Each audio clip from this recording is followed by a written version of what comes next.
Hi, I'm Lauren. And I'm Scott. We're product managers on Google Play who focus on app and game quality. We're here today to inspire you. There are billions of users on Play, and they're looking for engaging, helpful, and enriching experiences to fit their needs and interests. They also want their apps to work well and seamlessly across all their devices.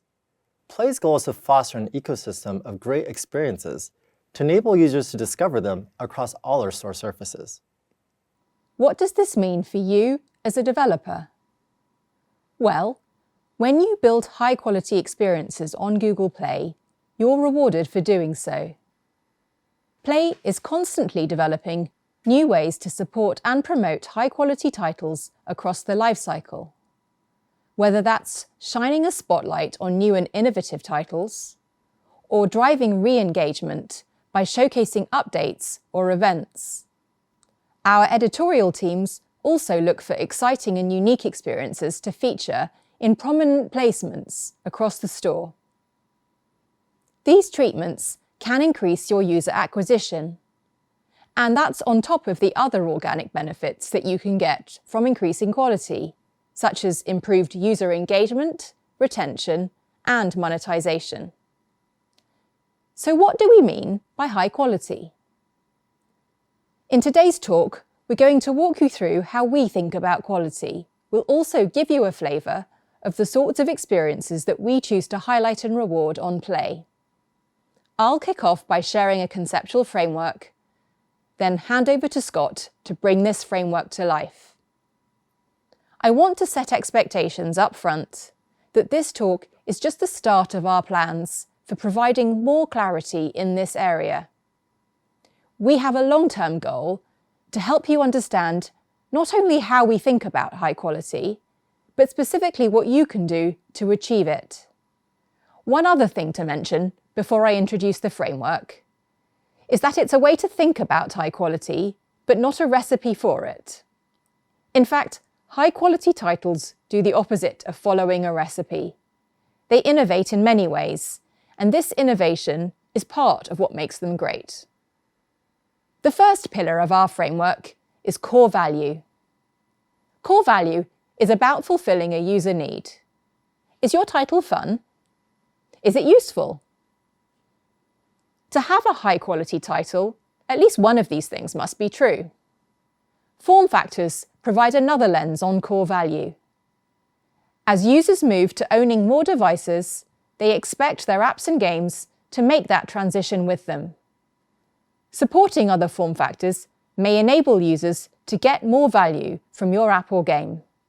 Consider, for example, a fitness tracker on your phone which can sync your heart rate from your watch, or a mobile game that you can also play on your PC. The second pillar of quality is user experience. This relates to how easily your users can extract the core value of your app or game. Some aspects of great user experience are common to all high-quality titles, like consistent and intuitive navigation. But others, such as visual design, vary enormously across titles. There are all kinds of tastes. What matters is not the specific aesthetic, but that your designs are original and consistent. And design goes beyond the visual. For example, in games, your visual design comes together with audio, gameplay, and controls to inform how immersive your gaming experience is for users.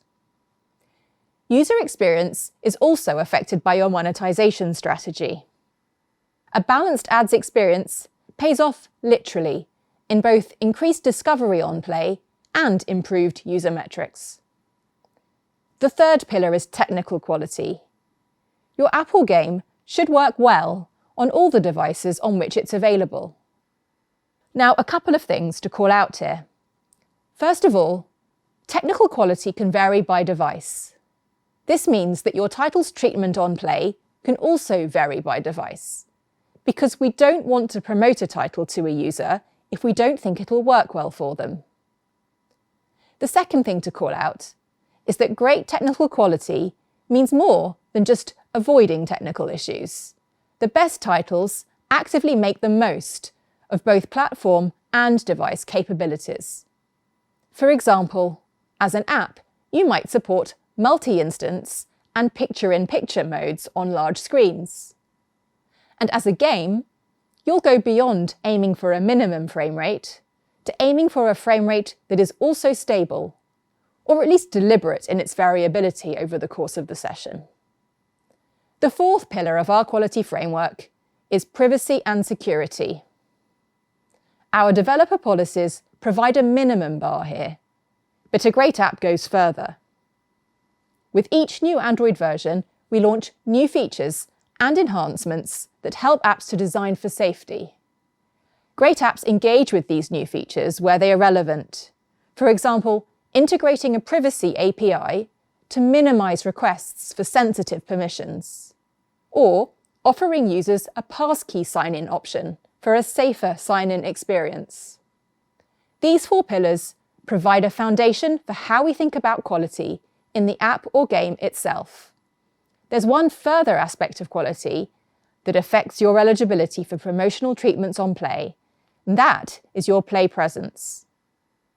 This is slightly different to the other pillars, because it's not about what's going on inside your app or game, it's about how you market it. To be considered for discovery or featuring on Play, you need to have a high-quality Play presence, as well as a high-quality app or game. The primary element here is your store listing. This is often a user's first impression, so it should obviously be well designed and well written. It's also critical that your listing is accurate. Otherwise, there's a risk that you disappoint users upon install. And we do assess how well your listing represents your title. What happens later in your app lifecycle matters too.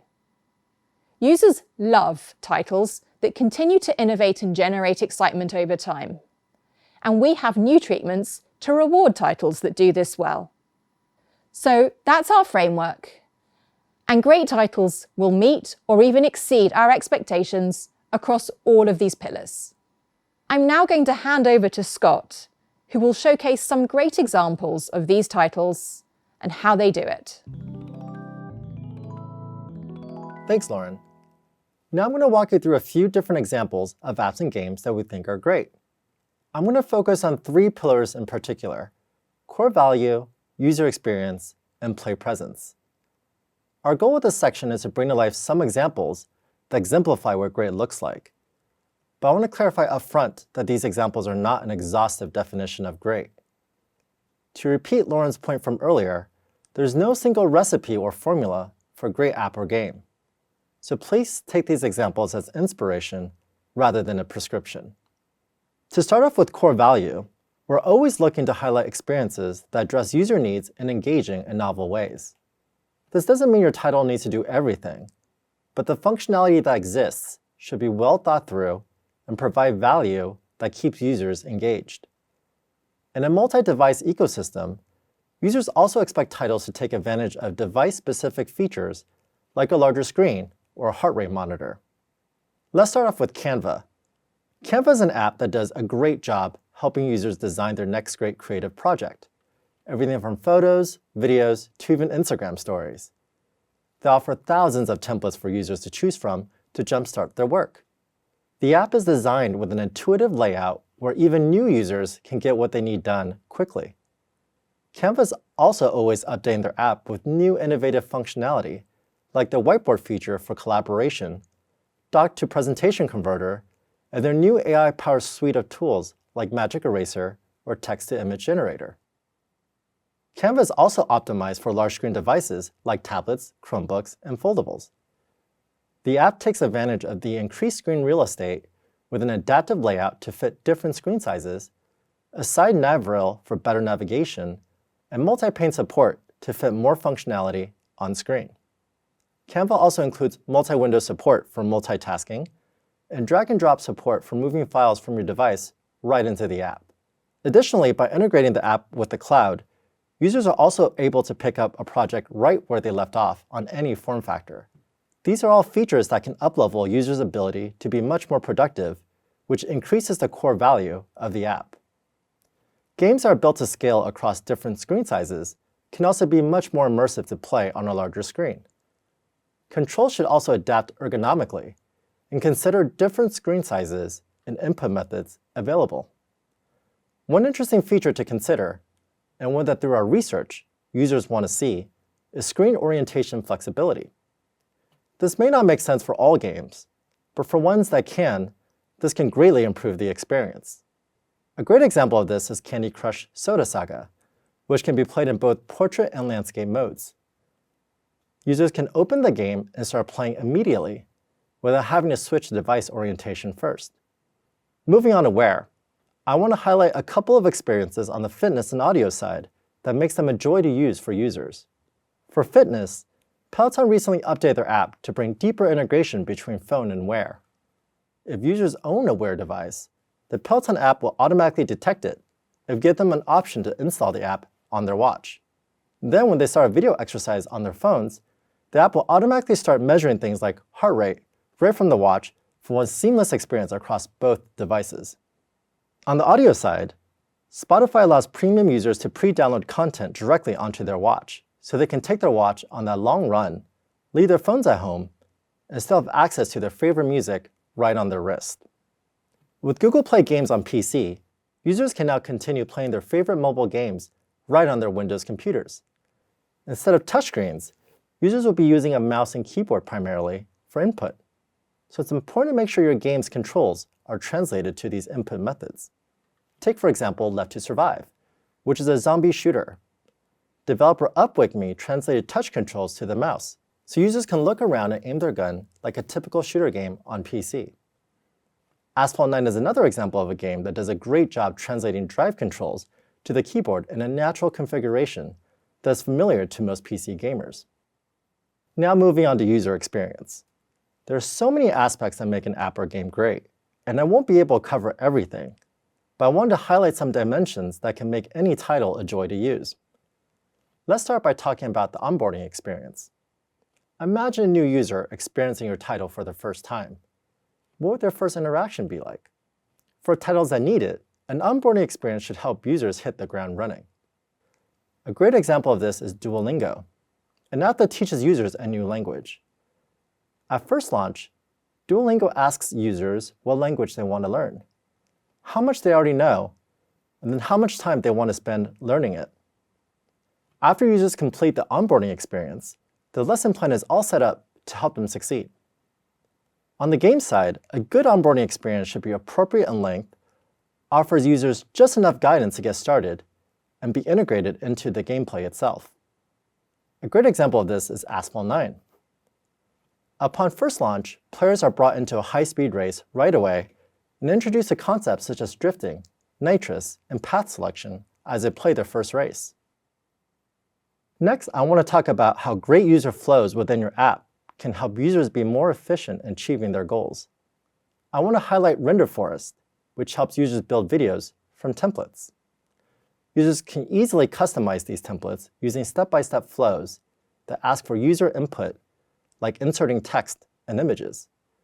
Simplifying a daunting task into easy-to-understand step-by-step flow makes the app a joy to use. For games, input controls are very important, as players want to have full command of the action on their screen. Dead Cells is a roguelike known for being a difficult game to master. Surviving in the game requires precision control.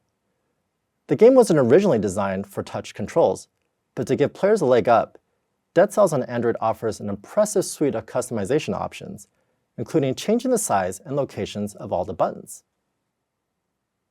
For aesthetics, apps should look visually distinctive, with beautiful assets that are consistent, performant, and appropriate.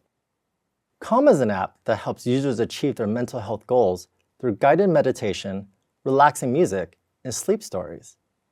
The app lays out a diverse set of visually compelling content clusters right on the home feed. The bottom rail makes further discovery easy to navigate. They also offer customization options on the look and feel of the app to bring further zen into a user's day. A great game is more than just its visuals. It's the music, animations, characters, and stories that draw players into a whole new world. Sky, Children of the Light remains one of the most strikingly immersive and beautiful games on Android.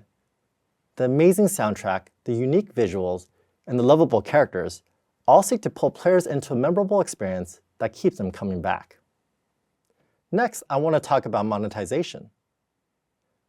Most titles on the store are free, but monetized through in-app purchases and ads. Users are really sensitive to how monetization can impact their experience, and frequently mention poor monetization strategies on one-star reviews. We believe that a good monetization experience should be transparent, understandable, and done tastefully. A great example is Pinterest. Pinterest shows ads inline as part of the app experience. The ads are clearly labeled so users can distinguish ads from other content and are relevant to the user's interest and intent. The ads are not intrusive and overall seek to enhance the user experience. When users click on an ad, it's also easy to dismiss with a clearly shown back button. On the game side, Survival.io monetizes with both IAPs and ads to sell users in-game currency, items, and energy to boost their gameplay abilities. Ads are non-intrusive, optional, and when clicked on, offer a clearly labeled timer and dismissal button for user transparency. Finally, I want to talk a little bit about Play Presence. All the assets that you upload to the store represent the first impression most users will have with your app or game. The store also leverages those same assets to showcase your title, so it's very important to have high-quality assets that represent your in-app experience accurately. Take Spotify, for example. Their short and long descriptions are easy to read and comprehensive in describing all the features the app provides. Spotify also has video or screenshots uploaded for every form factor they support, and these assets showcase the actual in-app experience. Overall, it's a great illustration of the app features, its benefits, and its cross-functional support. Next, I want to talk about the quality of our promotional content. Already available for thousands of scale titles, and roll out to even more in the coming months. Promotional content is your way to tell us when you have an exciting new piece of content, a compelling event, a major feature, or a great offer available to users. When you do this, it's an important signal for Play that your offering is evolving and fresh, which can make your title an event eligible for increased discovery across Play. But this can only happen if the content you upload to us is high quality, with clear text that communicates your event, and compelling imagery and videos that follow our guidelines. Here's a great example that does all of these things from MyFitnessPal, sharing that their app now has widget support. This update is noteworthy and interesting to existing and lapsed users, and the image and the text also perfectly describes the content. Now you have seen some examples, I encourage you to take this moment to reflect on how these might apply to you. I'm now going to hand back to Lauren to wrap up. Thanks, Scott. We said at the start that we wanted to inspire you. I hope that these examples give you a sense of what high quality looks like on Play. And they're sparking ideas for big or even small tweaks that you could make in your own title. We're in the process of rolling out this framework at the moment. To learn more, check out the links on this slide and in the video description. We have a new Play page that talks more about how quality is part of our promotion and featuring decisions. We've also launched a new quality hub on DAC. So if you want to learn more about the technical quality bar, for example, you can go to DAC and dive into the details there. And we're intending to continue fleshing out our guidance over time. We also encourage you to share this talk with your teams. And you may want to check out other great I/O content on quality and form factors, linked in the video description. Thank you for listening, and here's to higher quality experiences for everyone.